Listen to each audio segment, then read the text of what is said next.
My sister texted, "You're not invited to the wedding. Goodbye, loser." My mom added a heart emoji. I replied, "Perfect. Then I'll remove my payments from the account." They kept joking in the group chat, but by morning, everything had changed. I'm sad to share this particular story from my life, but here it is. It's about the moment my sister decided I wasn't good enough to be part of her wedding after I'd practically built it from the ground up. And how that one text message set off a chain reaction that none of them saw coming. Not her, not my parents, not even me. It happened on a random Thursday while I was at Target. I wasn't looking for anything important, just walking around after work to clear my head. I had a basket with a few candles and some protein bars in it. I wasn't thinking about Amanda or the wedding or the fact that I hadn't heard from her in a few days. Everything seemed fine. Then my phone buzzed. It was the group chat we'd made for the wedding, the one called Family Wedding Crew Ring. I opened it expecting to see something about the rehearsal dinner. Maybe a question about table runners. Instead, I saw 5 words that didn't make sense at first.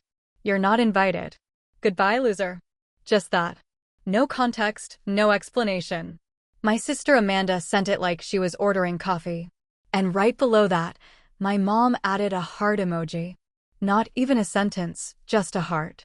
Like some twisted seal of approval. I stood there frozen in the middle of the snack aisle, rereading it over and over again. I waited for someone to say it was a joke or that Amanda's phone had been stolen or hacked, but no one did. The chat went silent.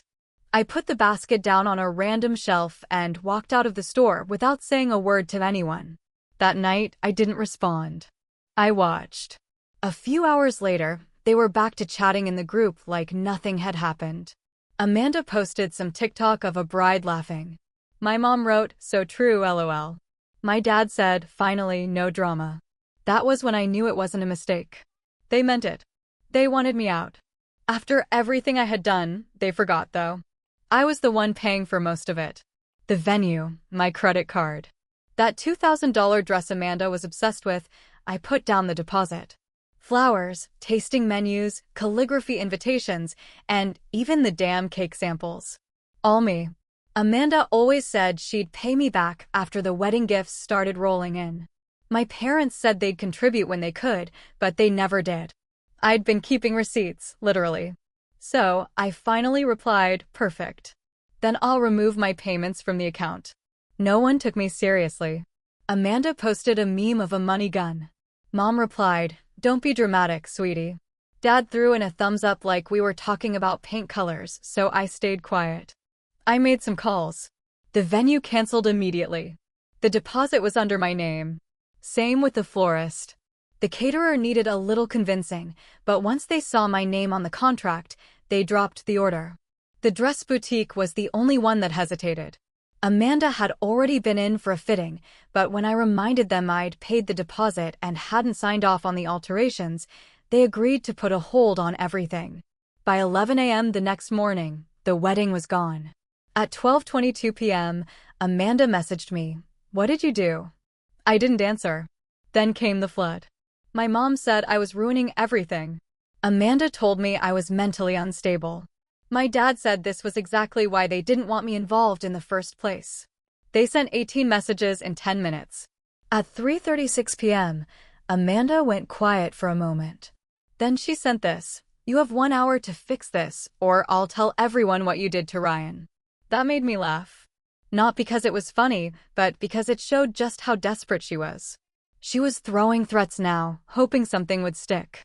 I took a screenshot, blocked her. Amanda thought she could cut me out and keep everything I gave her. My parents thought I'd back down if they ignored me long enough.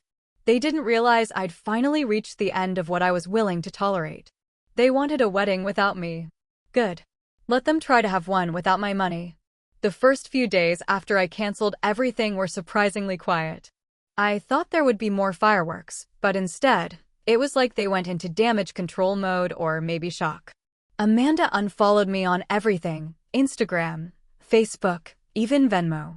My mom sent me a 2-paragraph message saying she was disappointed in how I'd handled things and hoped I'd come to my senses before it was too late. My dad sent me a YouTube link to some video about forgiveness. I didn't watch it. They stopped short of begging. I think they were still convinced I'd crack, that I'd feel guilty, that I'd wake up in the middle of the night in a cold sweat and send an apology text with a crying emoji and a promise to pay for everything again. But I didn't. I was done. A week later, Amanda posted a picture of herself in a different wedding dress. It was clearly off the rack. She looked pissed. The caption was something like, "New dress." The other one was cursed anyway, with a face with rolling eyes. The comments were full of her friends hyping her up, saying how stunning she looked, that this one was so much more her. But I noticed the likes were low, a lot lower than usual. That night around 10 p.m., I got a call from my Aunt Kathy. She didn't even pretend to make small talk.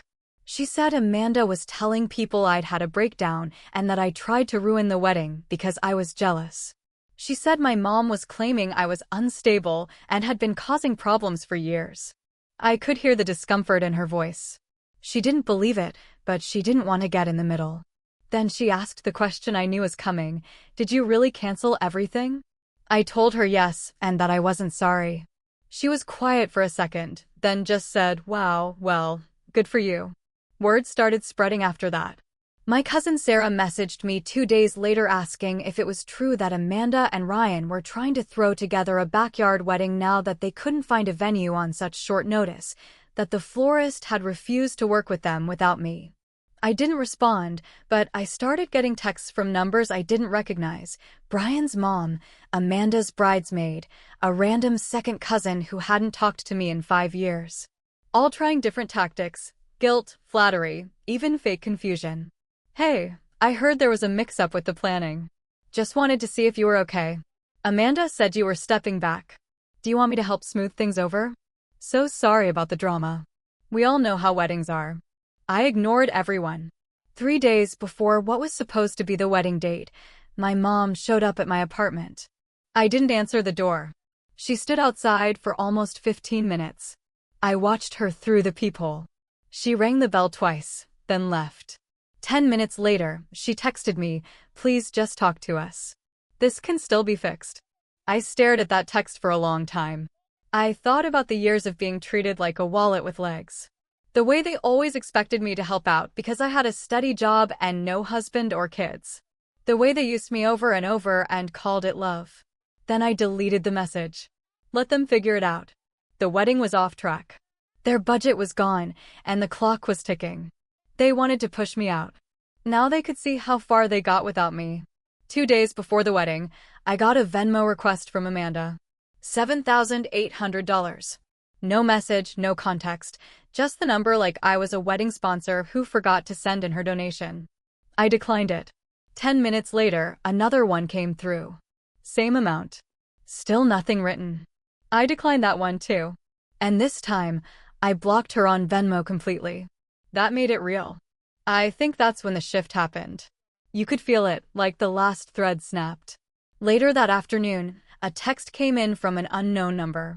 I didn't open it right away. I let it sit there while I cooked dinner, watered my plants, poured a glass of wine. When I finally read it, I wasn't surprised. It was Amanda. "I know you're mad, but you've made your point. We're already locked into things. You canceling everything just ruins it for me. Please don't destroy my future just to get revenge."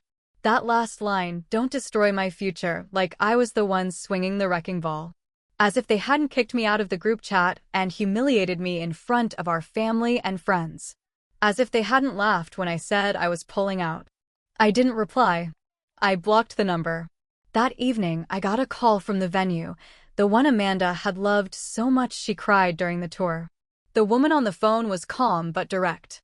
Someone had called claiming to be me, asking to reverse the cancellation. When she asked for ID verification over email, they hung up. She just wanted to let me know she'd flagged the file. I thanked her. She didn't ask questions. They were trying to undo the damage quietly, but everything had been in my name. Every signature, every email, every payment confirmation. I'd handled it all, and now they were scrambling. The next morning, my inbox had a long email from my dad. Subject line, "Let's fix this." He opened with a soft apology, the kind you write when you're trying to manipulate someone without sounding like it. He said Amanda's words had been impulsive, that tensions had been high, that the message wasn't meant to hurt me, even though it clearly had. Then he said they understood my frustration, but that I needed to see the bigger picture. "You still have time to make this right," he wrote, as if I was the one who had ruined something sacred. He ended it with a vague promise to pay me back after the dust settles. That part made me laugh. There was no dust anymore, just debris. Later that day, Amanda posted something on her Instagram story. A black and white selfie, no makeup, sad eyes, holding a coffee mug. Over it, she'd written, "The worst kind of betrayal always comes from the ones closest to you." She didn't tag me. She didn't have to. Everyone knew. The messages started coming in like a wave. Old college friends, distant cousins, people I'd spoken to twice in 10 years suddenly crawling out of the woodwork. "Hey, I heard there's drama with the wedding. Hope you're okay. Not my business, but people are talking, and I wanted to check on you. Amanda's saying some pretty intense stuff. Just wanted your side before I respond." I ignored them all. Meanwhile, the insiders kept feeding me updates. My cousin Sarah called me from her car, whispering like she was leaking classified intel. The backyard wedding idea had collapsed. The neighbor called the city after seeing all the folding chairs and a giant tent being put up without a permit. A fire marshal had stopped by and shut it down. The catering company had blacklisted Amanda's name after she tried to use my old invoice as proof she had an account with them. The dress shop wouldn't release the gown unless the rest of the balance was paid. No one had that kind of money on hand. And apparently Ryan, her fiancé, was this close to calling the whole thing off. He told a groomsman, "If this is what marrying her family looks like, maybe I need to rethink things." Then came the message that changed everything. Popped up in the group chat. I never left. I don't think they realized I could still see it. "My mom, we can't do this without her." "It's not possible, Amanda." "So what? We just beg her?" "Dad, we offer to pay her back. She'll come around. She always does." That line stuck with me. She always does. Like I was some vending machine you just had to kick hard enough to get what you wanted. I didn't answer. I just watched them unravel from a distance. They thought I was a soft touch. They thought all it would take was a guilt trip and some fake apologies to get the money back. But this wasn't like before. They wanted to use me like a credit card with feelings. Not this time. The wedding was 2 days away. No venue, no vendors, no dress, and no backup plan. They burned the bridge and stood on the ashes, waiting for me to rebuild it for them. And I just walked away. By the morning of what would have been Amanda's rehearsal dinner, the silence was eerie. No new messages, no calls, no accidental group chat updates. For the first time in weeks, my phone was completely still. That's how I knew something was coming. They weren't done. They were regrouping. I spent the day pretending not to care. Grocery run, coffee, laundry. But underneath it, I could feel it building. You don't grow up in a family like mine without learning to sense when a storm's about to hit. It came at 6:42 p.m. A knock at my door. So deliberate. Not the kind of knock you mistake for a neighbor. When I looked through the peephole, I froze. She looked nothing like herself. Her hair was a mess. Her eyes were red, and she was holding a plastic grocery bag in one hand. I didn't open the door. I just stood there watching her. After a minute, she spoke through the door. "Jane, please. I know you can hear me." I didn't answer. She started crying. Real tears. The kind that don't sound rehearsed. She said Ryan had left the night before. Apparently, he'd packed his things after their last fight. Something about how he didn't want to start a marriage in debt to her sister. She said their wedding planner, the replacement one she'd hired in a panic, had bailed that morning, too. Then she said something I didn't expect. "I know you hate me, but please, I can't go back to Mom's. They're blaming me for everything." That made me pause. I opened the door halfway. Amanda looked smaller somehow. Not just physically, but like she'd lost the armor she always wore. She handed me the grocery bag. Inside was a stack of envelopes, all rubber-banded together. Receipts, contracts, canceled checks, my handwriting on every one.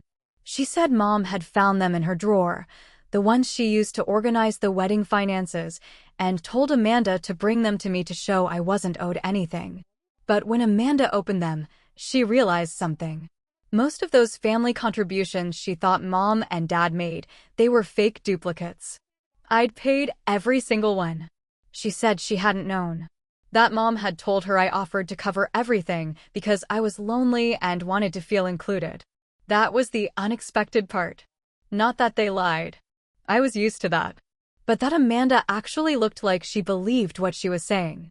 She wasn't there to beg for money anymore. She was there because she'd finally seen it.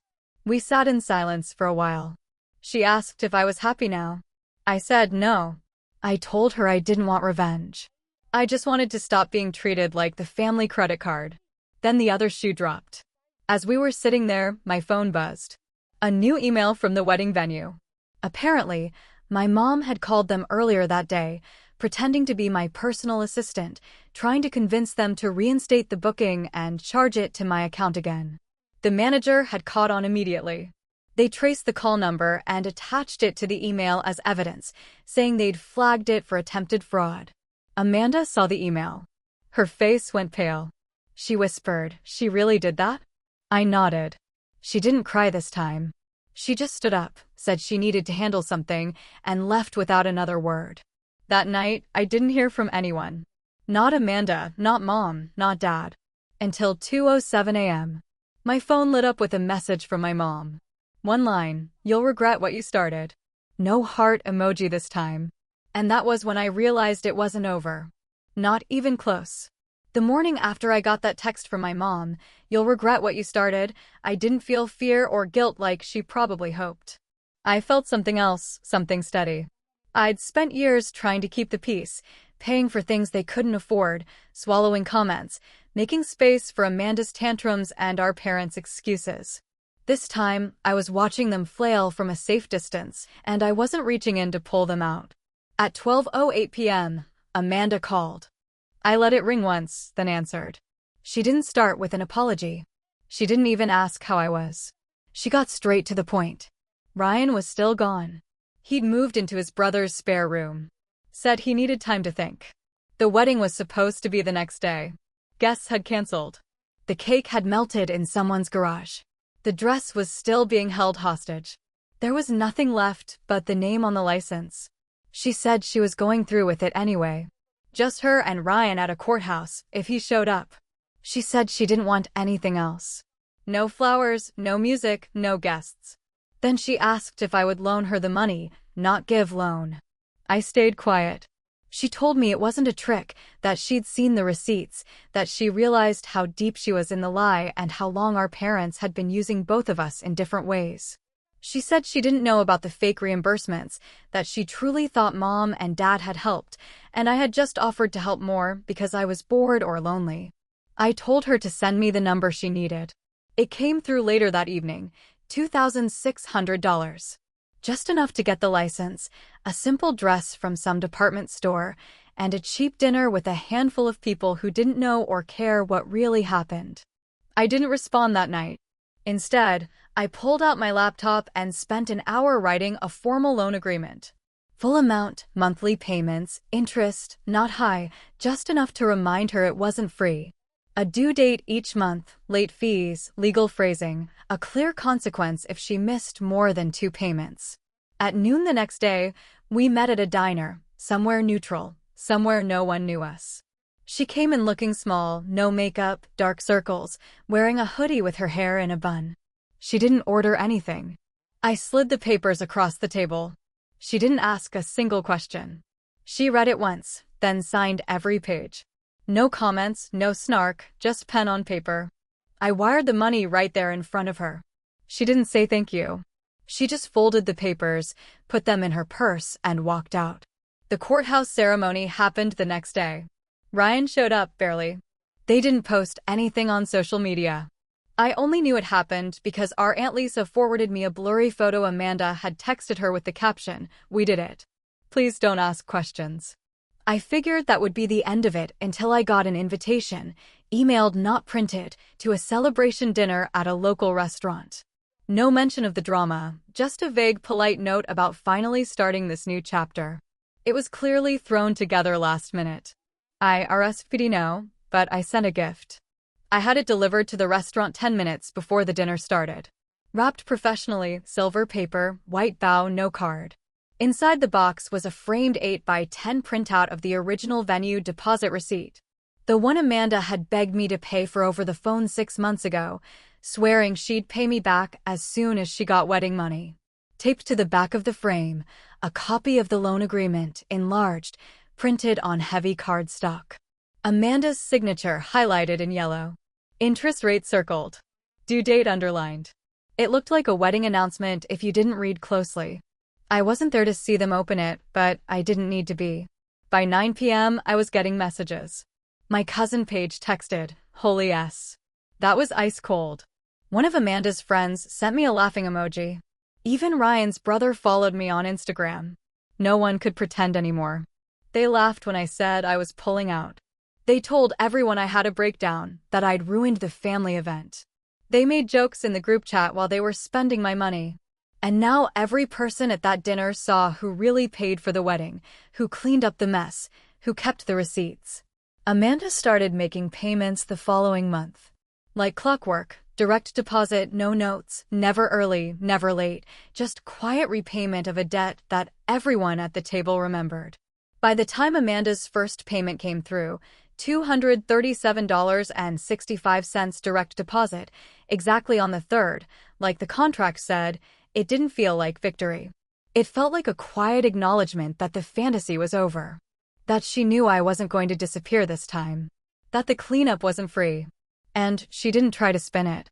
No note, no apology, just money landing in my account. The silence from our parents was louder than anything Amanda could have said. After the blow-up, whatever happened behind closed doors when she brought them those receipts, I never heard from them again. Not even a passive-aggressive text. Nothing for my birthday. Not a single, "hope you're doing well" message. It was like I'd been carved out of the family tree quietly and permanently. It was fine. I didn't need anything from them. What I didn't expect was how the rest of the family started shifting. First, it was subtle. A like on one of my Instagram posts from a cousin I hadn't heard from since college. Then a forwarded meme from Aunt Lisa with no caption, just a weird peace offering. Eventually, they started reaching out. Lunch invites. We never really got to catch up. Check-ins disguised as curiosity. I didn't rush to reply. Let them sit with the discomfort for once. But the one thing that kept coming up over and over, always in whispers, always with a little awkward laugh, was the gift. That silver-wrapped box I had delivered to the celebration dinner took on a life of its own. Apparently, someone filmed Amanda opening it. A cousin's boyfriend caught it on his phone. No one expected it to be anything big, which is why the room went silent when she pulled out the framed deposit receipt and flipped it over to see the enlarged loan agreement. You could hear chairs scrape, glasses clink. One aunt audibly said, "Oh my God." The video never made it online, but people passed it around in private messages like a family artifact. At a birthday party 2 months later, someone I barely knew asked, "Wait, are you the one who sent the frame to the wedding dinner?" And when I said yes, she just grinned and said, "Iconic." Amanda never mentioned it, but she never threw it away either. From what I heard, Ryan made her take it down after they moved in together. Said it was bad energy. She shoved it into a box in the closet, but when our cousin Paige was helping her move, she saw it, still wrapped in the same silver paper, like it might be needed again. Amanda kept making payments on time every month. For the first few, they were completely silent, just a number in my bank account. Then on month 4, she added a note, "Still paying, still remember." By month 6, it changed again, I know. Just that.